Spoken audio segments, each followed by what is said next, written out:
I never had my bathroom dirty or smelly. After I discovered this trick, to start a cleaning tip today, I will use 2 limes. First we will cut and squeeze.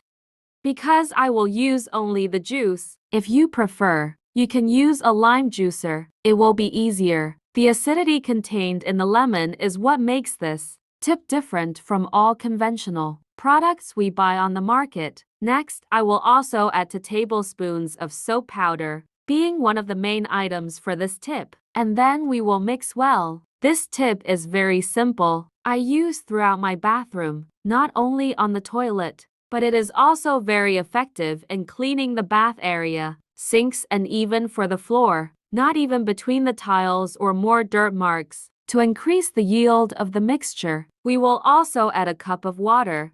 Always remember to mix when adding a new ingredient. I will also add 2 tablespoons of detergent. It is the item that will directly assist in removing stains and fats, and then we will mix well until diluted. All the washing powder. This tip will make cleaning your bathroom too easy. Whenever I receive visitors, they ask me how I keep my bathroom so clean. And for being so simple and cheap, I believe you have all the ingredients in your home. Everyone always thank me for teaching this tip. It motivated me to come here and teach you. For the use of the product, I will put all the liquid inside a spray bottle. Make the application more practical and avoid waste. To put the liquid, I will use a funnel so do not drop a bit of our mixture.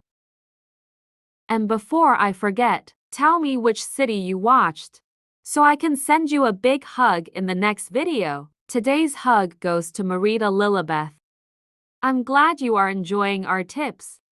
With the spray bottle, it is much easier to use, and the more you find it necessary, just increase the amount of ingredients. If you use it to clean the bathroom floor, you may need a larger amount, and just rub with a broom and rinse with water. In this video, I will demonstrate the simple cleaning of a toilet. Even if the toilet is stained and very dirty, this tip will prove useful. Since the lemon helps in removing these stains, make this tip in your home, and then come back here to tell me what was the result you had with this tip. I hope it becomes useful to the point of using in everyday life. Thank you for watching this video so far. I hope you in the next video. Bye.